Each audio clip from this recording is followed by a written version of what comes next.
Hello, hello. Hello. Social মিডিয়ায় আমাদের সন্দীপে একটা নিউজ দেখলাম যে একজন কন্টেন্ট ক্রিয়েটর আমাদের সন্দীপের নারী, তিনি মাসে 30,000 টাকা ইনকাম করেন। হয়তো তিনি কন্টেন্ট ক্রিয়েটর সবেমাত্র শুরু করলেন।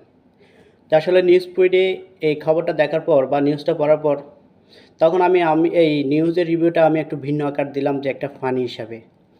তো এই বিষয়ে আসলে আমার অনেক শুভাকাঙ্ক্ষী মনে কষ্ট যে আমি আসলে এই ধরনের ভিডিওটা না বানাবো বা হয়তো তাদের কোনো রিলেটিভ হতে পারে, সেজন্য তারা মনোকষ্ট নিচ্ছে। তো আসলে আমি এই ভিডিওটা বানানো হচ্ছে আমার ভিডিও বস্তু, যেহেতু আমি ভিডিও বানাই তো আমি একটু ফানি হিসেবে আমার কন্টেন্টটা বানাইছি।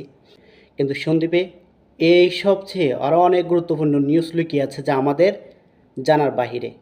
তো আমরা আসলে ওই নিউজগুলো দেখি না, কিন্তু আমরা একজন নারী মাত্র সবে কন্টেন্ট ক্রিয়েটর শুরু করছে, সবে মাত্র তিনি হয়তো 20, 25, 30 হাজার টাকা ইনকাম করা শুরু করছে, কিন্তু এটাই এখন সন্দীপের নিউজগুলো তো গুরুত্বপূর্ণ স্থান বহন করে, কিন্তু এর চেয়ে গুরুত্বপূর্ণ নিউজগুলো আমাদের চোখের আড়ালে নিভৃতে মৃত হিসেবে পড়ে আছে। তো আসলে আমার এই ভিডিও বার্তাটা আমি হিসেবে যে আসলে এর চেয়ে তো সন্দীপে অনেক গুরুত্বপূর্ণ নিউজ আছে যেগুলো আমরা দেখা দরকার, আমরা বোঝা দরকার, আমাদের শোনা দরকার।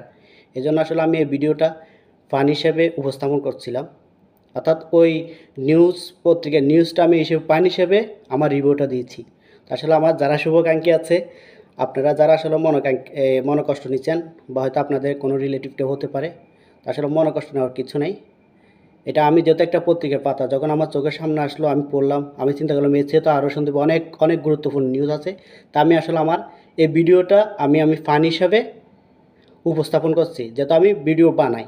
সবাই ভালো থাকবেন, সুস্থ থাকবেন, ধন্যবাদ।